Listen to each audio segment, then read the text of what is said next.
राज्यातील सरकारी कर्मचाऱ्यांच्या संपाचा आज तिसरा दिवस असून प्रशासनाचे कामकाज मोठ्या प्रमाणात ठप्प झाले. जुनी पेन्शन योजना आणि प्रलंबित मागण्यांसाठी 17 लाख कर्मचाऱ्यांनी राज्यव्यापी आंदोलन पुकारले आहे. या संपाचा सर्वाधिक फटका सर्वसामान्य नागरिकांना बसत असून पुणे जिल्ह्याच्या ग्रामीण आणि आदिवासी भागातील नागरिकांना तहसील कार्यालयात वारंवार चक्रा माराव्या लागतात. मात्र संपामुळे कामकाज बंद असल्याने अनेकांची कामे रखडली आहेत.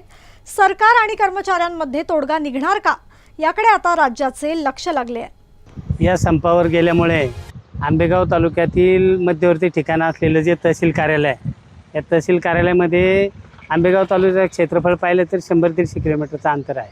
आदिवासी भागातील अतिदुर्गम भागातील लोकांची कामं, अगदी सामान्य माणसाची कामं या तहसील कार्यालयात असतात आणि ते येऊन हेलपाटे मारतात. त्या सामान्य नागरिकांना संप आहे किंवा नाही ही याची कल्पनासुद्धा नाही.